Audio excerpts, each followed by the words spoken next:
یا اللہ، اس جلاد کو نہ پتہ چلے کہ میں نے روزہ نہیں رکھا، ورنہ وہ پہلے ہی مجھے جنت میں پہنچا دیں گے۔ وہ دعا کرتی کچن میں چھپی کھانے پینے میں مصروف تھی۔ تم نے روزہ نہیں رکھا؟ کبیر خان کی دھاڑ پر وہ پانی پیتی بری طرح کھانسنے لگی۔ آنکھوں میں پانی بھر آیا اور دل میں اسے کوسنے لگی۔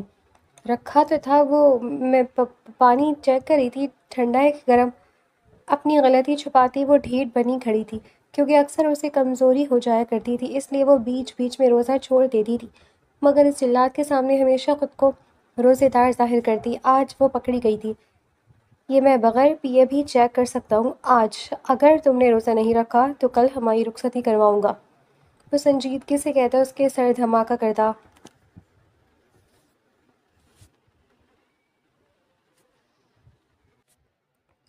صبح کے 4 بجے خدیجہ گل آنکھیں مسلتے ہوئے کبیر خان کے کمرے میں داخل ہوئی تھی۔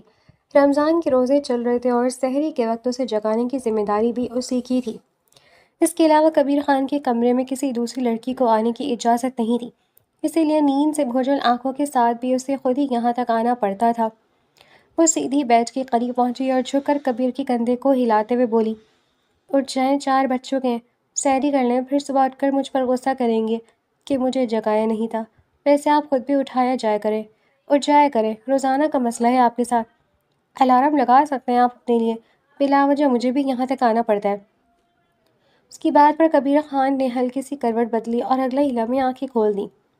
خدیجہ نے اسے اٹھتا دیکھا تو فوراً سیدھی ہو کر خاموش ہو گئی۔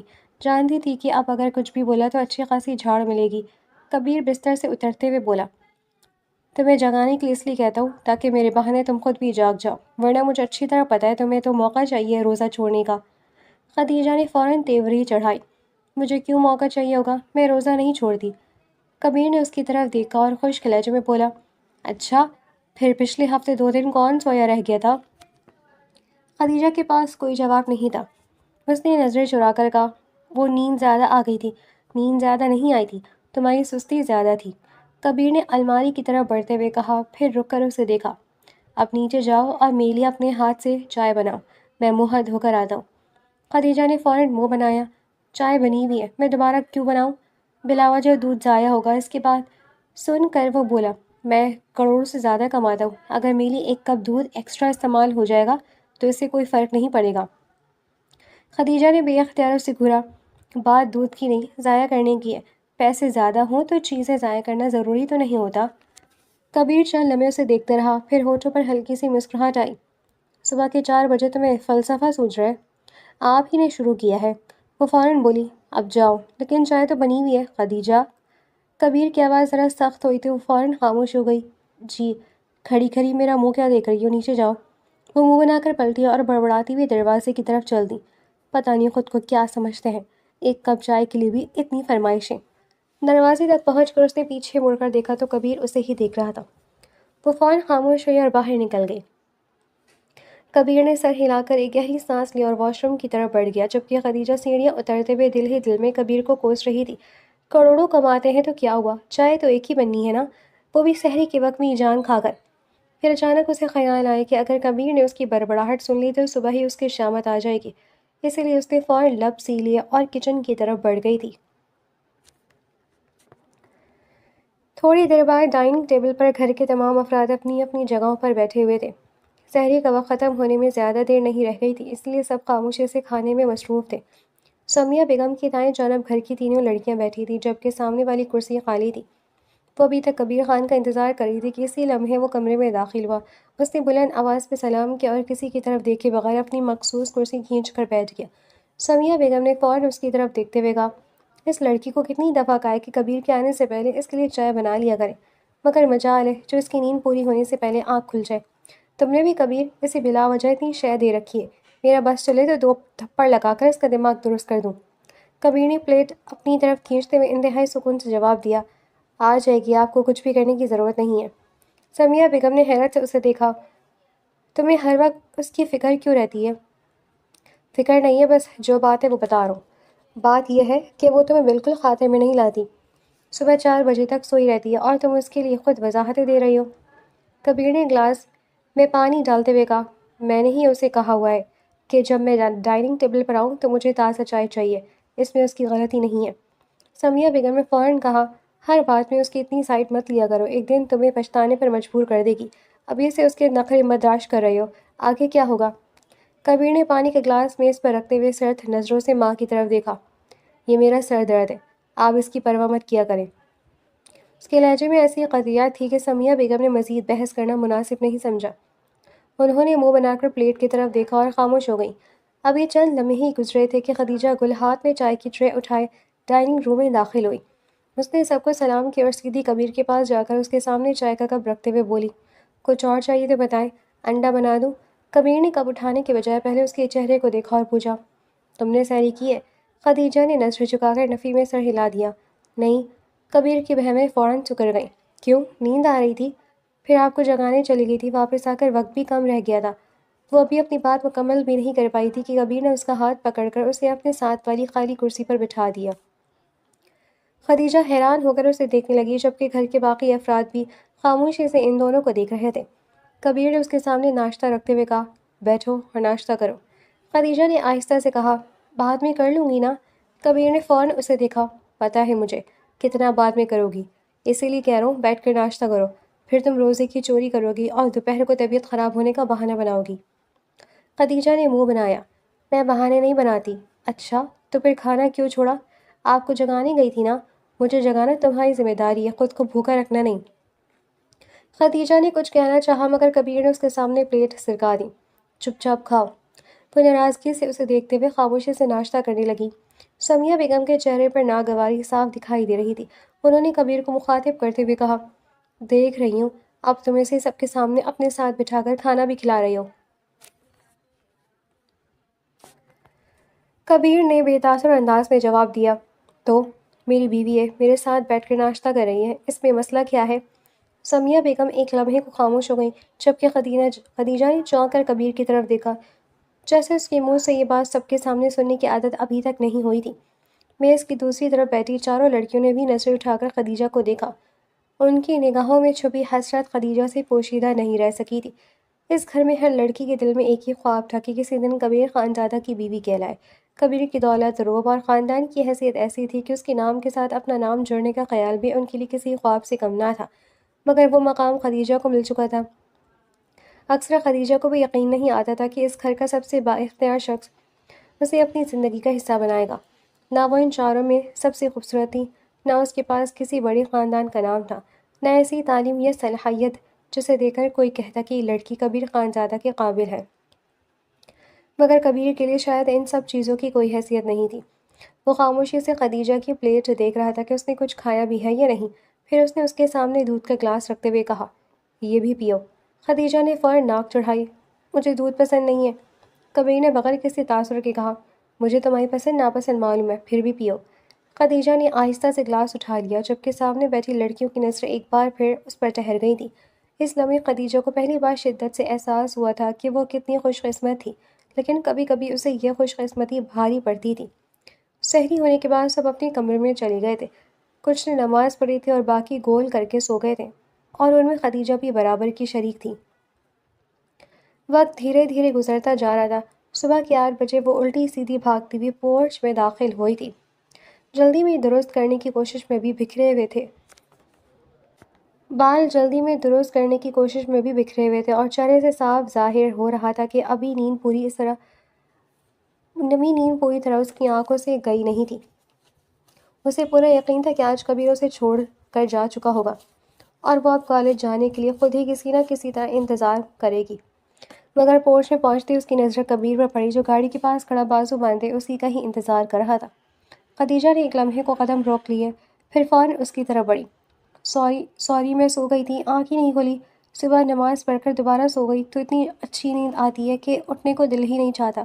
کبیر نے گھڑی کی طرف دیکھا، پھر اسے اوپر سے نیچے تک دیکھتے ہوئے بولا، اچھی نیند آتی ہے؟ جی، اور میں یہاں کھڑا تمہاری اچھی نیند ختم ہونے کا انتظار کر رہا ہوں۔ خدیجہ نے فوراً معصوم سا منہ بنا لیا، مجھے کیا پتہ تھا آپ میرا انتظار کریں گے، میں نے سوچا آپ چلے گئے ہوں گے۔ کبیر نے سرد لہجے میں کہا، 2 تھپڑ لگاؤں گا، دماغ ٹھیک ہو جائے گا، پھر وقت کے مطابق آنکھ کھلے گی۔ خدیجہ فوراً ایک دم پیچھے ہوئی، ایسے کیسے لگائیں گے تھپڑ؟ کبیر نے بھویں اٹھائیں، کیوں؟ تھپڑ نہیں، یہ ڈومیسٹک وائلنس ہوتا ہے، فوراً کالج والوں کو بتاؤں گی۔ کبیر کے چہرے پر بے اختیار ہلکی سی مسکراہٹ آئی۔ کالج والوں کو؟ جی بالکل۔ پھر وہ آپ کو سمجھائیں گے کہ بیوی کو مارنا جرم ہے۔ اچھا، اور یہ بھی بتا دینا کہ بیوی اپنے شوہر کو صبح 8 بجے تک انتظار کرواتی ہے۔ خدیجہ نے فوراً نظریں چرا لی۔ وہ تو غلطی سے ہو گیا۔ تمہاری غلطیاں ہمیشہ غلطی سے ہی ہوتی ہیں۔ تم معاف بھی تو کر سکتے ہیں۔ کرتا ہوں، تبھی تم ابھی تک میرے سامنے کھڑی ہو۔ خدیجہ نے جلدی سے گاڑی کی طرف قدم بڑھاتے ہوئے کہا۔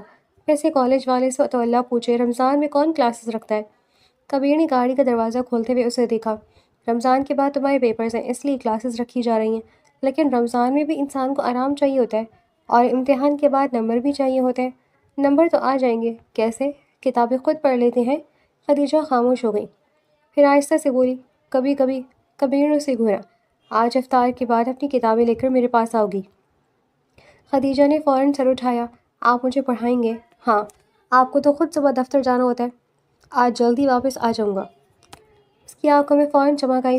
سچ؟ ہاں، لیکن اس کا مطلب یہ نہیں کہ تم پڑھائی سے بچنے کے لیے خوش ہو رہی ہو۔ آج میں نے تمہیں پورا سبق یاد کروانا ہے۔ خدیجہ نے ہلکا سا منہ بنایا۔ افطار کے بعد پڑھائی؟ ہاں۔ اتنا ظلم؟ تمہارے لیے کتاب کھولنا ظلم ہے؟ رمضان ہے نا، رمضان میں ثواب کے کام کرنے چاہیے۔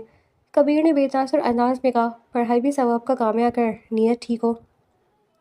خدیجہ چند لمحے سوچتی رہی، پھر اچانک بولی، تو پھر ایک کام کرتی ہوں، آپ آج افطار پر گھر ہوں گے نا؟ کبیر نے سر ہلا کر ہاں میں جواب دیا۔ تو اس کا چہرہ کھل اٹھا۔ پھر میں آپ کے لیے آج چاٹ بناتی ہوں۔ کبیر نے گاڑی میں بیٹھتے ہوئے پوچھا، کیسی چاٹ؟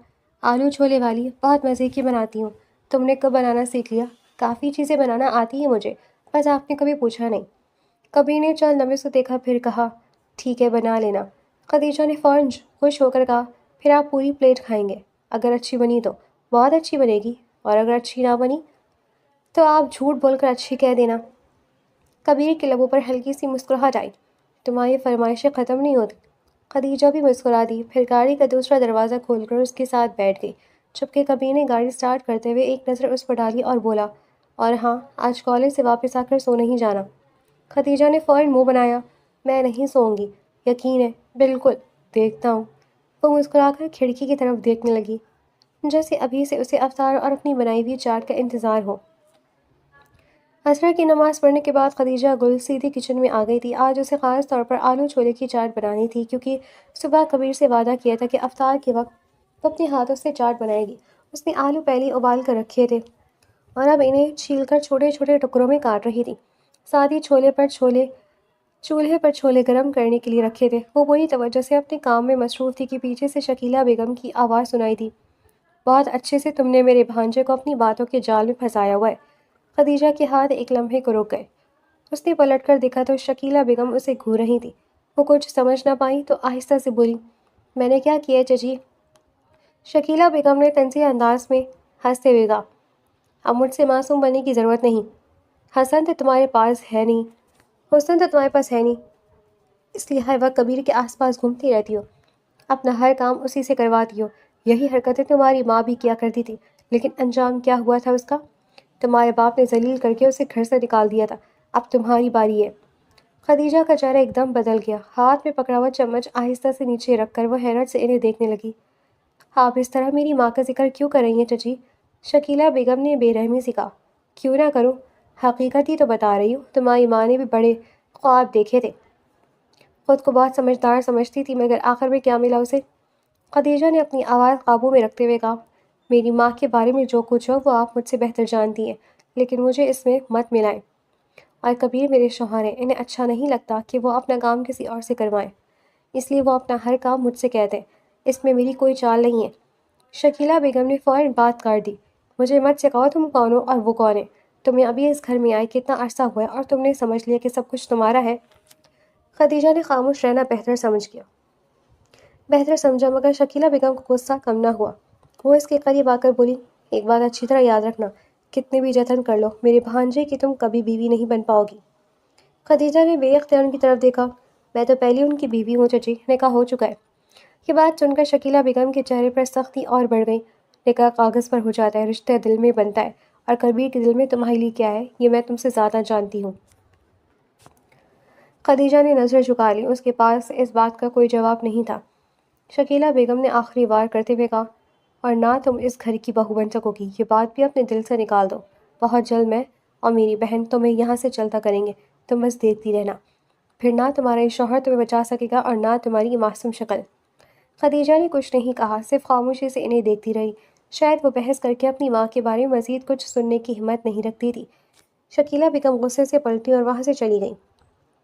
ان کے قدموں کی آہٹ دور ہوئی تو خدیجہ نے ایک لمحے کے لیے آنکھیں بند کر لیں، پھر دوبارہ کٹے ہوئے آلوؤں کی طرف دیکھنے لگی، مگر اب ہاتھ کام نہیں کر رہے تھے، آنکھوں میں نمی تیرنے لگی تھی۔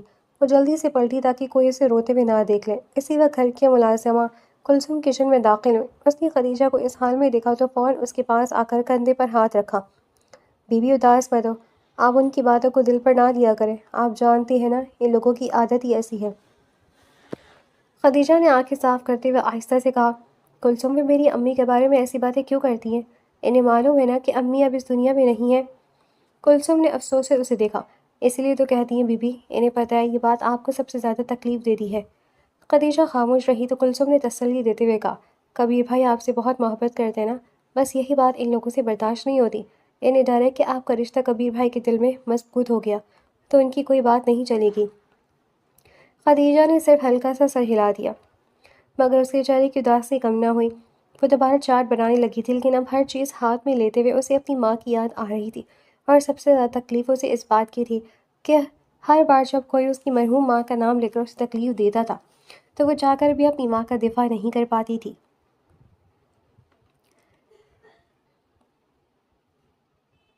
افطار کے بعد وہ اپنے کمرے میں خاموش بیٹھی ہوئی تھی، سامنے رکھی کتاب کھلی ہوئی تھی، مگر پچھلے کئی منٹوں سے اس کی نظریں ایک ہی صفحے پر جمی تھیں۔ دل بار بار اپنے مرحوم ماں باپ کی طرف جاتا تھا۔ آج اگر وہ دونوں زندہ ہوتے تو شاید اسے کسی کے سامنے اس طرح ذلیل اور رسوا نہ ہونا پڑتا۔ اسے اپنی ماں کا نرم لہجہ یاد آ رہا تھا، اور پھر اپنے بابا کا واقعی وقت جب انہوں نے اپنی زندگی کی سب سے بڑی فکر کبیر کے سپرد کرتے ہوئے صرف یہی خواہش ظاہر کی تھی کہ ان کے بعد خدیجہ کا خیال وہی رکھے۔ انہیں اگر اسی پر بھروسہ تھا تو وہ کبیر تھا۔ اسی خیال نے اس کی آنکھیں پھر نم کر دی تھیں۔ وہ جلدی سے آنکھیں صاف کر ہی رہی تھی کہ کمرے کا دروازہ کھلا اور کبیر اندر داخل ہوا۔ اسے دیکھتی خدیجہ فوراً کھڑی ہوئی۔ کچھ چاہیے آپ کو؟ کبیر نے چند لمحے اسے غور سے دیکھا، پھر پوچھا، رو رہی تھی تم؟ خدیجہ نے فوراً سر نفی میں ہلایا، نہیں تو۔ کبیر اس کے قریب آیا، جھوٹ مت بولو، آنکھیں بتا رہی ہیں تم رو رہی تھی۔ کیا بات ہے، کچھ ہوا ہے؟ ڈائننگ ٹیبل پہ بھی تم کافی اداس لگ رہی تھی۔ خدیجہ نے نظریں جھکا لی۔ کسی نے کچھ نہیں کہا، کبیر نے نرم مگر سنجیدہ لہجے میں پوچھا۔ کسی نے کچھ بولا ہے تو مجھے بتاؤ، میں بات کرتا ہوں، میری ذمہ داری ہے تمہیں کچھ بھی کہنے کا حق کسی کو نہیں ہے۔ خدیجہ نے فوراً بات بدلنے کی کوشش کی، آپ یہاں کیوں آئے تھے، کوئی کام ہے؟ کبیر نے اسے دیکھا، ہاں تم سے یہ پوچھنے آیا تھا کہ پڑھنے نہیں آنا؟ صبح میں نے کہا تھا نا کہ آج کتاب لے کر میرے کمرے میں آنا۔ خدیجہ نے گہری سانس لے کر کہا، میری طبیعت تھوڑی عجیب ہو رہی ہے، کیا میں کل پڑھ سکتی ہوں؟ کبیر کی پیشانی پر فوراً فکر کے آثار آئے، کیا ہوا ہے، طبیعت کیوں خراب ہے، مجھے بتاؤ تو صحیح۔ خدیجہ نے سر ہلایا، کچھ نہیں۔ خدیجہ، اس کے لہجے میں سختی نہیں بلکہ تنبیہ تھی، تم جب کچھ چھپاتی ہو نا تو تمہارا چہرہ پہلے بتا دے رہا ہے، صاف صاف بتاؤ کیا ہوا ہے۔ خدیجہ کے ضبط کا بندھن آخرکار ٹوٹ گیا، آنکھوں سے آنسو بہہ نکلے، وہ ہچکی روکتے بولی، چچی نے بہت باتیں سنائی ہیں۔ کبیر کا چہرہ فوراً سنجیدہ ہو گیا، شکیلہ خالہ نے کیا کہا انہوں نے؟ خدیجہ نے آنسو صاف کرتے ہوئے کہا، ان کا کہنا ہے کہ میں آپ کو اپنے جال میں پھنسا رہی ہوں، کہ میں آپ سے اپنے سارے کام کرواتی ہوں، آپ کو اپنے قابو میں کر لیا ہے، وہ آپ کی خالہ ہے، اس لیے شاید وہ مجھے ایسی باتیں کہہ سکتی ہیں، لیکن سچ میں صاحب میں آپ کو اپنے جال میں کیوں پھنساؤں گی؟ میں نے تو کبھی سوچا بھی نہیں تھا کہ میری شادی آپ سے ہوگی، یہ فیصلہ بابا کا تھا، اگر میں آپ کے کام کرتی ہوں تو اس میں غلط کیا ہے؟ یہ بھی تو آپ ہی نے کہا ہے کہ آپ اپنا کام کسی اور سے نہیں کروانا چاہتے۔ کبیر خاموشی سے اسے دیکھتا رہا، پھر اس کے آنسو دیکھ کر قدرے نرم لہجے میں بولا، تمہیں پریشان ہونے کی ضرورت نہیں ہے، میں شکیلہ خالہ سے خود بات کر لوں گا۔ خدیجہ نے جلدی سے کہا، نہیں آپ ان سے کچھ مت کہیے گا، وہ اور ناراض ہوں گی، ناراض ہونے دو، تم ان کی باتوں کی وجہ سے خود کو تکلیف کیوں دے رہی ہو؟ لیکن وہ آپ کی خالہ ہے، خالہ ہے اس کا مطلب یہ نہیں کہ جو دل میں آئے تمہیں کہتی رہیں۔ وہ ایک لمحے کو رکا، پھر صاف الفاظ میں بولا، اور میرے کام صرف تم ہی کرو گی۔ خدیجہ نے حیرت سے اسے دیکھا، کیوں؟ کیونکہ مجھے پسند نہیں کہ کوئی غیر محرم میرا کام کرے، اور تم میری بیوی ہو، تمہیں اگر میری کوئی بات بری لگتی ہے تو مجھے بتاؤ، دوسروں کی بات سن کر خود کو سزا مت دو۔ خدیجہ خاموش رہی۔ کبیر نے اس کے ہاتھ میں رکھی کتاب کی طرف اشارہ کیا۔ خیر اب چپ ہو جاؤ، اتنی بھی کوئی بڑی بات نہیں ہوئی، کتاب لو، اب میرے ساتھ میرے کمرے میں چلو۔ خدیجہ نے ہچکچاتے ہوئے پوچھا، ابھی؟ ہاں ابھی، کل تمہاری طبیعت اور خراب ہو جائے گی تو پھر کہو گی پڑھائی نہیں ہوئی۔ وہ کچھ لمحے اسے دیکھتی رہی، پھر آہستہ سے سر ہلا کر بولی، آپ چلے، میں آتی ہوں۔ وہ سر ہلا کر چلا گیا تھا۔ تھوڑی دیر بعد کبیر اپنے کمرے میں صوفے پہ بیٹھا اس کا انتظار کر رہا تھا۔ سامنے میز پر چند کتابیں رکھی تھیں، ابھی اس نے اپنی گھڑی پر نظر ڈالی ہی تھی کہ اسی لمحے دروازہ کھلا اور خدیجہ کتاب سینے سے لگائے اندر داخل ہوئی۔ وہ خاموشی سے چلتی ہوئی اس کے پاس آئی اور صوفے کے دوسرے سرے پر بیٹھ گئی، مگر کبیر نے کتاب سے پہلے اس کا چہرہ دیکھا۔ اس کی آنکھوں کی سرخی اور بجھی ہوئی صورت بتا رہی تھی کہ وہ ابھی تک دل میں وہی باتیں لیے بیٹھی ہے۔ اس نے چند لمحے اسے دیکھا، پھر بولا، کتاب نکالو۔ خدیجہ نے کتاب کھولی، مگر نظریں الفاظ پر ٹکنے کے بجائے بار بار کہیں دور جا رہی تھی۔ وہ کتاب کی طرف اشارہ کرتے ہوئے بولا، تمہیں اس صفحے پر کچھ سمجھ بھی آ رہا ہے؟ خدیجہ نے چونک کر اسے دیکھا، جی آ رہا ہے۔ کیا آ رہا ہے؟ وہ خاموش ہو گئی۔ کبیر نے کتاب بند کر دی۔ مجھے جواب دو، کیا ہوا ہے تمہیں؟ اتنی اداس کیوں ہو؟ میں نے تمہیں سمجھایا نا کہ تمہیں کسی کی فکر کرنے کی ضرورت نہیں، پھر کیوں اتنا سوچ رہی ہو؟ خدیجہ نے لب بھیج لیے، جیسے دوبارہ بولنے سے آنسو بھی ساتھ نکل آئیں گے، مگر اگلے ہی لمحے اس کی آنکھیں بھر آئیں۔ میرے ساتھ غلط کیوں ہو رہا ہے؟ کبیر خاموشی سے اسے دیکھتا رہا۔ وہ روتے بولی، میں نے جب کسی کے ساتھ غلط نہیں کیا تو صرف مجھے ہی برا کیوں بولا جاتا ہے؟ میرے بابا اگر میری ماں کو پسند نہیں کرتے تھے اور اگر امی خود کو ان کی پسند کروانے کے لیے ان کے آگے پیچھے گھومتی تھیں تو اس میں غلط کیا تھا؟ وہ ان کی بیوی تھی نا، پھر صرف ان کو برا بلا کیوں بولا جاتا ہے؟ اس کی آواز ٹوٹ گئی۔ وہ جلدی سے آنسو پوچھتے بولی، ہم تو اس گھر میں رہتے بھی نہیں تھے، مجھے آپ لے کر یہاں آئے تھے۔ آپ ہی نے کہا تھا کہ اب میں اس گھر میں اکیلی نہیں رہوں گی، پھر بھی یہ لوگ مجھے کیوں غلط کہتے ہیں؟ میں تو صرف آپ کے نام کام کرتی ہوں کیونکہ میں آپ کی ذمہ داری ہوں، اور پھر میرا فرض بنتا ہے کہ جو شخص میری ذمہ داری اٹھا رہا ہے کم از کم میں اس کے کام کر کے اسی کا احسان چکا دوں۔ میں آپ کی نکاح میں ہوں، میرا فرض بنتا ہے کہ آپ کی خدمت کروں، اس میں میں نے کیا غلط کیا ہے؟ کبیر نے اسے رونے دیا، فوراً روکنے کی کوشش نہیں کی، پھر قدرے جھک کر بولا، سب سے پہلی بات تو میں مجھ پر کوئی احسان چکانے کی ضرورت نہیں ہے۔ خدیجہ نے نم آنکھوں سے اسے دیکھا، لیکن آپ نے میرے لیے بہت کچھ کیا۔ کیا میں نے تمہیں اس لیے اپنے ساتھ رکھا ہے کہ کل تم بیٹھ کر حساب کرو کہ کبیر نے میرے ساتھ اتنا کیا تھا اور میں نے اس کے بدلے اتنے کام کر دیے؟ وہ خاموش رہی۔ کبیر نے نرم لہجے میں کہا، رشتہ حساب سے نہیں چلتا خدیجہ، اور نہ ہی تمہاری قدر اس بات سے ہوتی ہے۔ قدر اس بات سے طے ہوتی ہے کہ تم میرے لیے کتنے کام کرتی ہو۔ تم میری بیوی ہو، تمہاری عزت میرے لیے تمہاری ذمہ داری ہے، سب سے پہلی ہے۔ تمہاری عزت میرے لیے تمہاری ذمہ داری سے بھی پہلی ہے۔ خدیجہ نے نظریں جھکا لیں۔ کبیر نے کہا، اور دوسری بات، ہر بات کا جواب دینا ضروری نہیں ہوتا۔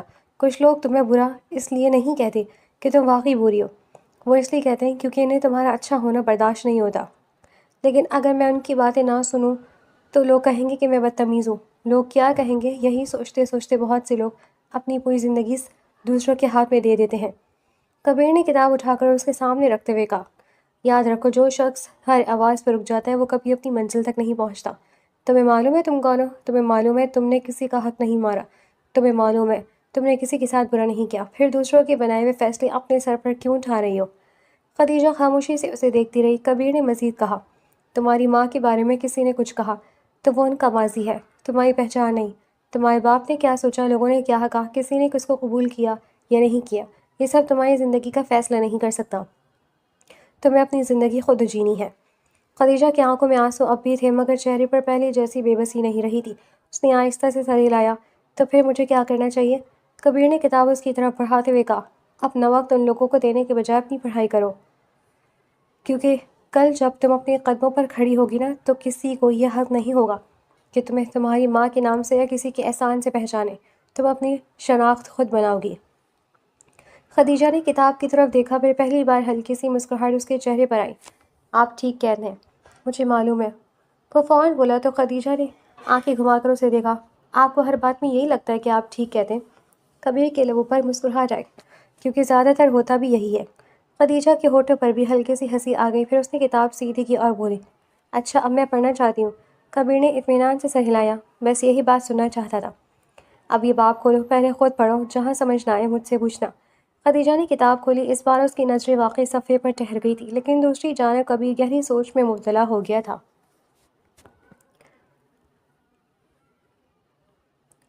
وقت دھیرے دھیرے گزرتا جا رہا تھا۔ رات کے تقریباً 11 بج رہے تھے۔ سمیہ بیگم اپنے کمرے میں بیٹھی ہوئی تھی اور ان کے شوہر راحیل صاحب سامنے صوفے پر خاموش بیٹھے تھے۔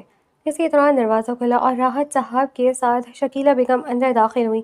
دونوں بغیر کچھ کہے صوفے پر بیٹھ گئے۔ کمرے میں موجود سب لوگوں کو ایک ساتھ دیکھ کر سمیہ بیگم نے کبیر کی طرف سوالیہ نظروں سے دیکھا، جو اب تک خاموشی سے کھڑا تھا۔ راحیل صاحب نے بھی اسے غور سے دیکھتے پوچھا، کیا بات ہے کبیر، تم نے ہم سب کو ایک کمرے میں کیوں بلایا ہے؟ ڈرائنگ روم میں بھی بات ہو سکتی تھی، اس وقت سب کو یہاں اکٹھا کرنے کی کیا ضرورت پیش آ گئی؟ کبیر نے چند لمحے سب کے چہرے کو دیکھا، پھر اطمینان سے بولا، کیونکہ جو بات میں کرنے آیا وہ سب بڑوں کے سامنے کرنا چاہتا ہوں، تاکہ بعد میں کوئی یہ نہ کہے کہ اسے معلوم نہیں تھا۔ سمیہ بیگم نے فوراً پوچھا، ایسی کیا بات ہے؟ کبیر نے صاف لہجے میں کہا، مجھے اب خدیجہ کے ساتھ رخصتی کرنی ہے۔ چند لمحوں کے لیے کمرے میں خاموشی چھا گئی۔ راحیل صاحب نے حیرت سے اسے دیکھا، رخصتی؟ جی، نکاح کو کافی وقت ہو چکا ہے، اب میں چاہتا ہوں کہ عید پر میری اور میری بیوی کی رخصتی ہو جائے۔ سمیہ بیگم فوراً بول اٹھی، کوئی ضرورت نہیں ہے، میں تمہاری اس لڑکی کے ساتھ شادی نہیں ہونے دوں گی۔ کبیر نے اپنی ماں کی طرف دیکھا، مگر اس کے لہجے میں کوئی غصہ نہیں تھا، صرف فیصلہ تھا۔ امی، نکاح ہو چکا ہے، شادی بھی ہو چکی ہے، اب صرف رخصتی باقی ہے۔ سمیہ بیگم نے تلخی سے کہا، تم تو واقعی اس کے لیے سنجیدہ ہو گئے ہو۔ میں نے سوچا تھا کچھ دنوں کی بات ہے، لیکن تم نے تو اسے دل میں بٹھا لیا۔ اگر تمہارے مرحوم چچا نے اپنی آخری ذمہ داری تمہارے سر ڈال دی، تو اس کا مطلب یہ نہیں کہ تم ایک انٹر پاس لڑکی سے شادی کر لو گے۔ اپنے مقام کو دیکھو اور اس لڑکی کو دیکھو، کہاں تم اور کہاں وہ۔ کبیر نے اس بار ذرا سخت نظروں سے ماں کو دیکھا، میں اسی سے ہی شادی کروں گا۔ سمیہ بیگم خاموش ہوئی تو وہ آگے بولا، کیونکہ وہ میری بیوی ہے اور میں اسے بے انتہا محبت کرتا ہوں۔ شکیلہ بیگم نے طنزیہ ہنسی کے ساتھ کہا، محبت نہیں ہے یہ، اس لڑکی نے تمہیں اپنے جال میں پھنسا لیا ہے۔ کبیر نے فوراً ان کی طرف رخ کیا، خالہ آپ کو ایک بات آج صاف صاف بتا دیتا ہوں، جو لوگ یہ سمجھتے ہیں کہ خدیجہ میرے آگے پیچھے گھوم کر مجھے اپنے جال میں پھنسا رہی ہے، وہ غلط سمجھتے ہیں۔ حقیقت اس کے بالکل الٹ ہے، وہ میرے آگے پیچھے نہیں گھومتی ہے، بلکہ میں اس کو اپنے آپ میں الجھائے رکھتا ہوں۔ اگر کسی نے کسی کو اپنی محبت میں گرفتار کیا ہے تو وہ میں ہوں۔ میں چاہتا تھا کہ وہ مجھے اپنی زندگی میں جگہ دے۔ سمیہ بیگم نے حیرت سے کہا، کبیر تم یہ سب سوچ سمجھ کر کہہ رہے ہو؟ بالکل سوچ سمجھ کر، اسے جواب دیا، اور ایک بات اور، خدیجہ کو مجھ سے کہیں زیادہ بہتر لڑکا مل سکتا ہے، کیونکہ وہ بہت اچھی لڑکی ہے۔ اس میں کوئی ایسی خواہش نہیں ہے کہ وہ میرے پیچھے پڑی رہے یا میرے مال و دولت کے لیے مجھے حاصل کرے، بلکہ کئی بار تو وہ مجھ سے بھی یہی کہتی ہے کہ اسے میری وجہ سے لوگوں کی باتیں سننی پڑتی ہیں۔ شکیلہ بیگم نے فوراً کہا، تمہیں معلوم نہیں وہ؟ کبیر نے ان کی بات مکمل ہونے سے پہلے روک دیا، مجھے سب معلوم ہے خالہ، اور اس لیے میں چاہتا ہوں کہ وہ میری بیوی بنے۔ اس نے ایک لمحے کے لیے سب کو دیکھا، پھر دو ٹوک انداز میں بولا، میں پہلے سے ہی سب کو بتا رہا ہوں کہ عید کے پہلے دن میں خدیجہ کو رخصتی کر لوں گا۔ اگر کسی کو اعتراض ہے تو ابھی مجھے بتا دے، میں اپنی بیوی کے ساتھ الگ گھر میں شفٹ ہو جاؤں گا، لیکن اسے اس گھر میں کسی کی مرضی کے رحم و کرم پر نہیں چھوڑوں گا۔ راحیل صاحب نے فوراً بات سنبھالتے ہوئے کہا، نہیں کبیر، کسی کو کوئی اعتراض نہیں ہے، تم نے اگر اپنی خواہش ظاہر کی ہے تو میں خود تمہاری رخصتی کرواؤں گا، تمہیں اپنے فیصلے کے لیے کسی کے سامنے کھڑا ہونے کی ضرورت نہیں۔ کبیر نے سر ہلا کر کہا، شکریہ بابا۔ پھر وہ اپنی جگہ سے اٹھا اور دروازے کی طرف بڑھ گیا، مگر نکلنے سے پہلے باہر رک گیا۔ اس نے پلٹ کر شکیلہ بیگم کو دیکھا اور نہایت سنجیدہ لہجے میں کہا، خاص طور پر آپ خالہ، ایک بات ذہن میں بٹھا لیں، میری بیوی سے دور رہیں گی۔ شکیلہ بیگم کے چہرے پر ناگواری پھیل گئی، مگر کبھی رکا نہیں۔ اگر آپ نے اسے کسی بھی طرح کی تکلیف دی، اسے کوئی ایسی بات کہی جس سے اسے دکھ پہنچا، یا اس کی عزت پر انگلی اٹھانے کی کوشش کی، تو مجھ سے برا کوئی نہیں ہوگا۔ وہ میرے لیے بہت عزیز ہے اور بہت حساس ہے، اسے ہر چھوٹی بات بری لگتی ہے، اس لیے میں نہیں چاہوں گا کہ آپ اسے کچھ بھی کہیں۔ شکیلہ بیگم نے غصے سے اسے دیکھا، مگر کبیر نے دروازہ کھولا اور باہر نکل گیا۔ اگلے دن دوپہر کے وقت خدیجہ گل خاموشی سے کچن میں داخل ہوئی تھی۔ ابھی تھوڑی دیر پہلے کالج سے واپس آئی تھی اور گھر کے تقریباً تمام افراد گہری نیند سو رہے تھے۔ اس نے اپنا بیگ ایک طرف رکھا اور بنا کسی کو جگائے سیدھی پانی کے کولر کے پاس گئی، گلاس بھرا اور بے اختیار لبوں سے لگا لیا۔ سب کے سامنے اس نے سحری ضرور کی تھی، مگر روزے کی نیت نہیں باندھی تھی۔ اس سے پہلے کچھ دنوں سے روزہ رکھنے پر شدید کمزوری محسوس ہوتی تھی، آنکھوں کے سامنے اندھیرا آنے لگتا تھا، اس لیے وہ کبھی 2 دن روزہ رکھ لیتی تھی اور تیسرے دن چھوڑ دیتی تھی۔ آج بھی اس نے یہی کیا تھا۔ ابھی اس نے بمشکل ایک گھونٹ پانی پیا ہی تھا کہ اچانک پیچھے سے کبیر کی بھاری آواز گونجی، تم نے روزہ نہیں رکھا؟ خدیجہ کے ہاتھ سے گلاس چھوٹتے چھوٹتے بچا، پانی حلق میں اٹک گیا اور وہ بری طرح کھانسنے لگی۔ آنکھوں میں پانی بھر آیا، وہ گھبرا کر پلٹی تو سامنے کبیر کھڑا تھا اور اس کے چہرے پر ایسی سختی دیکھی خدیجہ کا دل بیٹھ گیا۔ وہ فوراً گلاس میز پر رکھتے بولی، رکھا تو تھا۔ کبیر نے ایک قدم آگے بڑھایا۔ کیا؟ خدیجہ نے نظریں چرا کر کہا، روزہ رکھا تو تھا، وہ میں پانی چیک کری تھی کہ ٹھنڈا یا گرم۔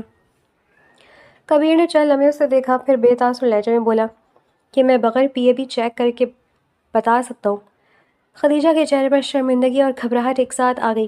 میں نے جان بوجھ کر نہیں چھوڑا، بس کیا، مجھے بہت کمزوری ہو رہی تھی تو مجھے بتا دی، آپ کو بتاتی تو آپ مجھے روزہ رکھنے سے منع تھوڑی کرتی۔ کبیر کی نظریں اس پر جم گئی۔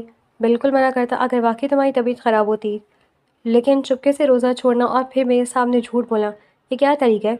خدیجہ نے آہستہ سے کہا، میں نے جھوٹ نہیں بولا، میں بس خدیجہ۔ وہ ایک دم خاموش ہو گئی۔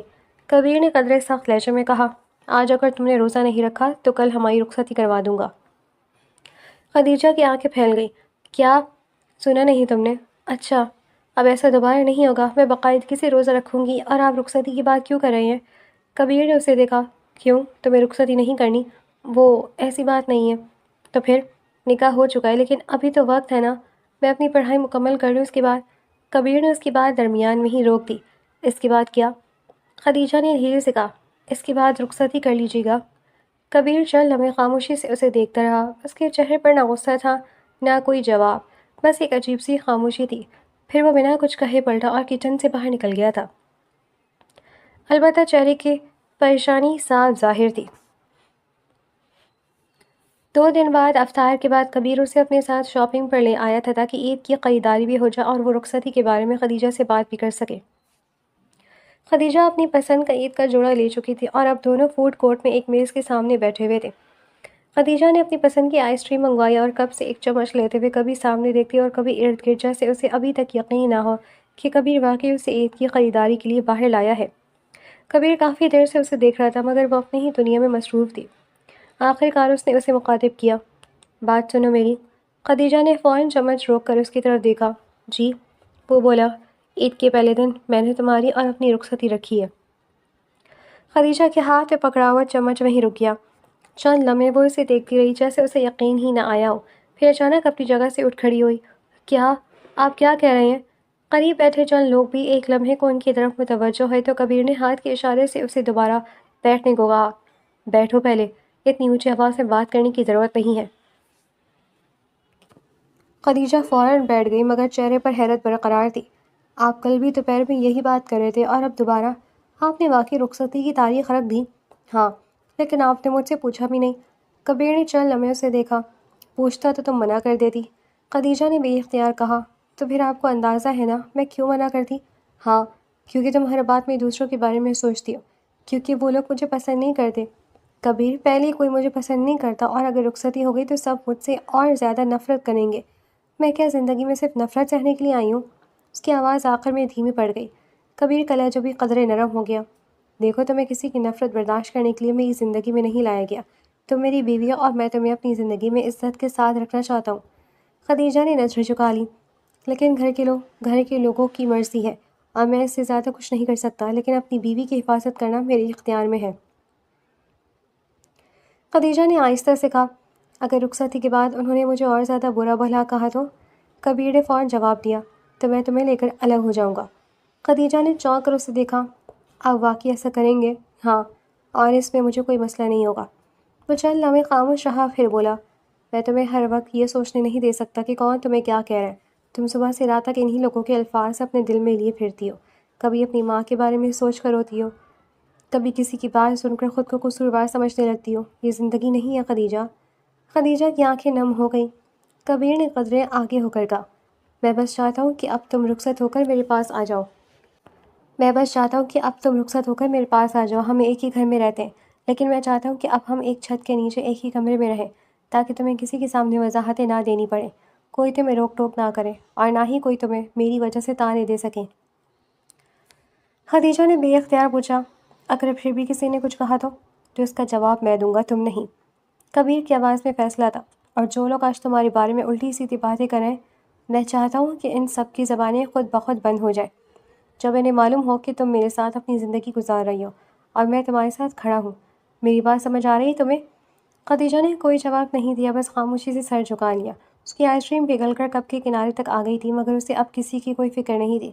کچھ دیر وہ لوگ وہیں ٹہرے تھے، پھر گھر کی طرف چلے گئے تھے. وقت کی رفتار آہستہ آہستہ آگے بڑھتی جا رہی تھی. آج وہ دن آج پہنچا تھا جس کا انتظار تھا. رخصتی کے بعد وہ دلہن بنی کبیر کے کمرے میں بیٹھی ہوئی تھی. سر پر سرخ دوپٹہ رکھا تھا اور ہاتھوں پر لگی مہندی اب بھی گہری دکھائی دے رہی تھی، مگر اس کے چہرے پر خوشی کے ساتھ ساتھ ایک عجیب سی گھبراہٹ بھی تھی. وہ بار بار اپنی انگلیوں کو آپس میں الجھا رہی تھی کہ دروازہ کھلا اور کبیر اندر داخل ہوا. اسے دیکھتے ہی چند لمحوں کے لیے وہ بھی رک گیا، پھر آہستہ سے دروازہ بند کر کے اس کے قریب آیا اور کچھ فاصلے پر بیٹھتے ہوئے نرم لہجے میں بولا، خدیجہ. اس نے فوراً نظریں اٹھائیں. جی. کبیر نے اسے غور سے دیکھا. تم ٹھیک ہو؟ اس نے ہلکا سا سر ہلا دیا. جی بس تھوڑی گھبراہٹ ہو رہی ہے. کبیر مسکرا دیا. گھبرانے کی کوئی ضرورت نہیں، میں ہوں نا تمہارے ساتھ. خدیجہ کی آنکھیں نم ہو گئیں. کبیر نے چند لمحے اسے دیکھا، پھر سنجیدہ ہوتے بولا، آج میں تمہیں ایک بات بتانا چاہتا ہوں، ایسی بات جو شاید تمہیں پہلے بتا دینی چاہیے تھی. خدیجہ خاموشی سے اسے دیکھنے لگی. کیا؟ کبیر نے ایک گہری سانس لی. تمہارے بابا نے جب آخری وقت میں مجھ سے کہا تھا کہ میں تم سے شادی کر لوں تو میں نے فوراً ہاں کر دی تھی، لیکن یہ مت سمجھنا کہ میں نے صرف ان کی خواہش پوری کرنے کے لیے تمہیں اپنی زندگی میں شامل کیا تھا. سچ یہ ہے کہ میں اس سے پہلے ہی تمہیں چاہتا تھا. خدیجہ کی آنکھیں حیرت سے پھیل گئیں. آپ پہلے سے؟ کبیر نے سر ہلایا. ہاں بہت پہلے سے. شاید تمہیں کبھی اندازہ ہی نہیں ہوا کیونکہ میں نے کبھی تمہیں بتایا نہیں. میں تمہیں دیکھتا تھا تو تمہاری خاموشی، تمہارا ہر چھوٹی بات پر گھبرا جانا، سب کی فکر کرنا، مجھے تمہارے اندر ایک ایسی سچائی نظر آتی تھی جو مجھے کہیں اور نہیں ملی. تمہارے بابا نے صرف وہ بات کہی تھی جس کا فیصلہ میرے دل میں پہلے ہی ہو چکا تھا، اس لیے میں نے ایک لمحہ بھی نہیں سوچا.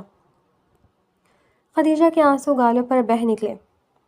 کبیر نے دھیرے سے کہا، اور آج کی رخصتی بھی گھر والوں کی خواہش پر نہیں ہوئی، یہ میری خواہش تھی. میں چاہتا تھا کہ تم اس گھر میں رہتے ہوئے ہر روز کسی نہ کسی بات کو سن کر خود کو قصوروار سمجھنے کے بجائے میرے پاس آؤ، میرے سامنے رہو، محفوظ رہو. مجھے معلوم تھا کہ تم حساس ہو، ہر بات دل پر لے لیتی ہو، اس لیے میں تمہیں ان لوگوں کے درمیان تنہا نہیں چھوڑنا چاہتا جو تمہاری خاموشی کو کمزوری سمجھے اور سمجھتے تھے. خدیجہ نے روتے ہوئے پوچھا، آپ نے کبھی مجھے بتایا کیوں نہیں؟ کبیر نے ہلکی سی مسکراہٹ کے ساتھ جواب دیا، کیونکہ میں چاہتا تھا کہ جب تم میرے ساتھ رہو تو اس لیے رہو کہ تم خود مجھے چاہتی ہو، صرف اس لیے نہیں کہ میں تمہارا شوہر ہوں. یہ سنتے ہی خدیجہ کا ضبط ٹوٹ گیا. وہ اٹھ کر اس کے قریب آئی اور روتے ہوئے اس سے لپٹ گئی. کچھ دیر بعد خدیجہ نے بھرائی ہوئی آواز میں کہا، بابا اور امی کے بعد اگر میرے پاس کوئی قیمتی چیز ہے تو وہ آپ ہیں. کبیر نے اس کے سر پر ہاتھ رکھتے ہوئے کہا، پھر آج سے ایک بات یاد رکھنا، تمہیں کسی کے سامنے اپنی جگہ ثابت کرنے کی ضرورت نہیں. تم میری زندگی ہو، یہی تمہاری سب سے بڑی پہچان ہے. خدیجہ نے نم آنکھوں سے مسکرا کر سر اس کے سینے سے لگا دیا تھا، اور یوں وہ لڑکی جس نے زندگی کے ایک ایک موڑ پر اپنوں کی کمی محسوس کی تھی، آخر کار اسے ایک ایسا شخص مل ہی گیا تھا جس نے اسے محض اپنے نام کا حصہ نہیں بنایا تھا، بلکہ اس کی عزت، اس کے سکون اور اس کے وجود کو اپنی ذمہ داری بھی سمجھتا تھا. شاید محبت کا اصل مطلب بھی یہی تھا کہ کسی کو اپنا کہنے سے پہلے اسے محفوظ ہونے کا احساس بھی دیا جائے.